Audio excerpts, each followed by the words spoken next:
So last night was a seismic moment. In fact, the past week in its entirety has been seismic in testing the foundations of our democracy, the principles we hold so dear, like the rule of law and equality before the law.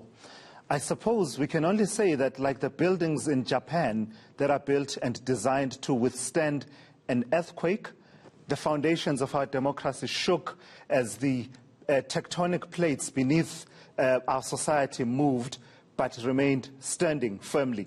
The foundations, that is, the foundations of our democracy, the rule of law. It was a seismic moment last night, and also issues of accountability being affirmed, that you will be held to account for your actions in a society such as ours.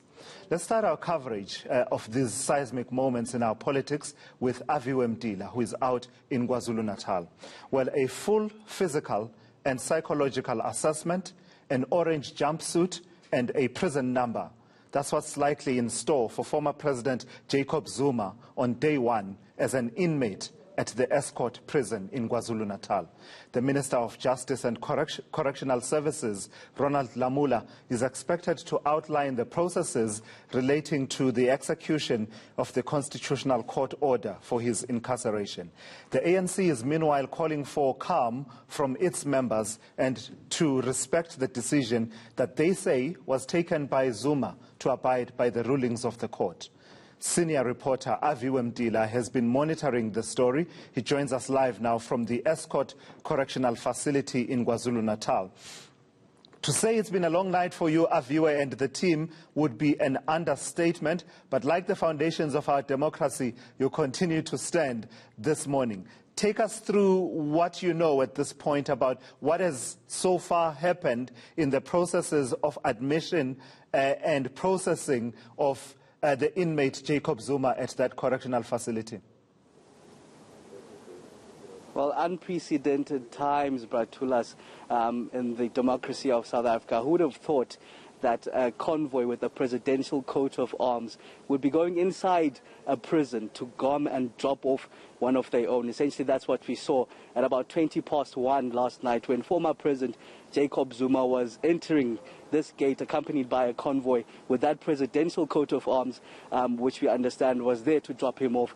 It's been about 9 hours since then now, so we'd expect that those medical checks and balances have been checked in order to assess the kind of risk he is in terms of placing him into one of the cells. But just to join me now to get more information around this, I'm joined by the national spokesperson of the Correctional Services, Singabakho Ngumalo. Thank you for joining us at eNCA.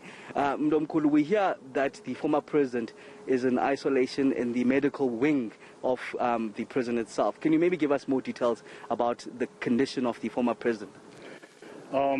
I think it's common knowledge now that he was admitted into our care in the early hours of this morning at about 1 a.m.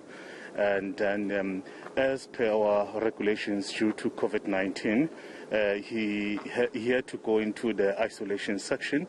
That's where we keep all newly admitted inmates. He'll be there for at least for about 14 days up until he's cleared.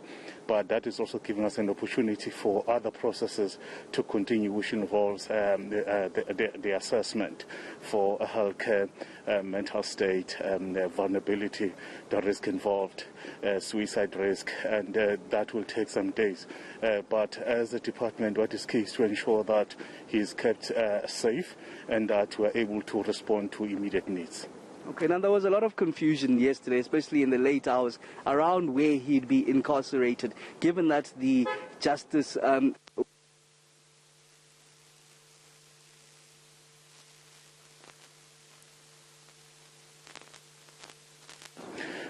as you know that we do people from home, wherever they are brought to us.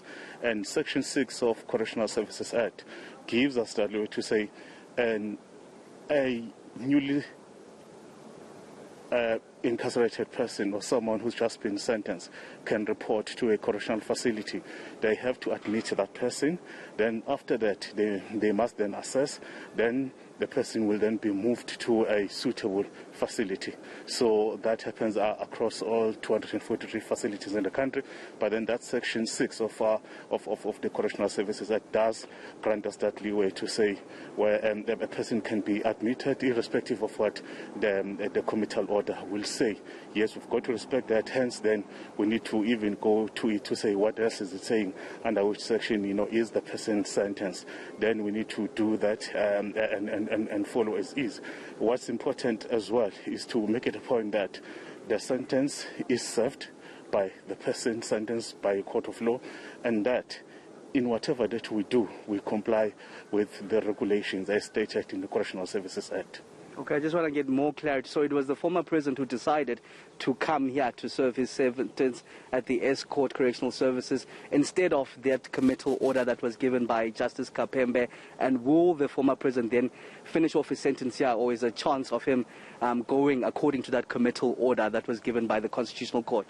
No, he came here for admission purposes. Hence we had to admit him.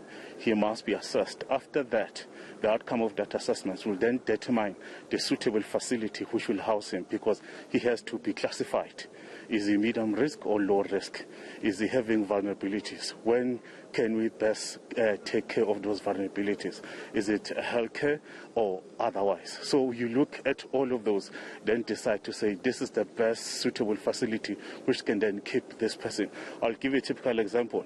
If, let's say, someone, the committal is saying this person must go to Rikop, but you don't have a healthcare facility, and this person is taking chronic medication, you therefore have to move that person to a facility where you have a hospital operating 24 hours with healthcare practitioners. Okay, in terms then of that assessment, I understand it was supposed to be conducted within 6 hours and therefore determine whether he's a high risk or medium or low risk. Has that been done? Has it completed now? And what's the next step? It must be done within 6 hours of admission, then up until it is completed. Having been admitted just after 1 a.m., what was key at that time is that the healthcare practitioner is there, and then other specialists such as the criminologist will have to see him today, and whenever that process is done, then they will have an outcome which will then determine the way forward. Okay, let me just push maybe for a last question around the minister's visit here, the Justice Minister. Is there anything different that will happen in terms of how the president will serve his time, given that even the minister is coming to just clarify how his sentence is going to go about? I'm sure the minister perhaps will give more details, but the policies and procedures are very clear of what needs to happen to a person who's just been incarcerated. So we take lead from the Correctional Services Act, and I think the minister will then give more details in addition to what we've already done here. Okay, thank you very much. Singabakho Ngumalo, the Correctional Services spokesperson, just giving some detail around the incarceration of former President Jacob Zuma, who we do understand now is in isolation at the Estcourt Correctional Services. Expecting that briefing from the Justice and Correctional Services Minister, Ronald Ramula, at about 12:30. Yeah, thank you for that. eNCA's Aviwe Mtila out in Estcourt outside the correctional facility there. And as Aviwe says, we will take you to that live briefing. It is expected to take place around 12:30 by the Minister of Justice and Correctional Services. That is Ronald Lamula, who will expand a bit more about the processes for the incarceration and the serving of the period of incarceration by former President Jacob Zuma.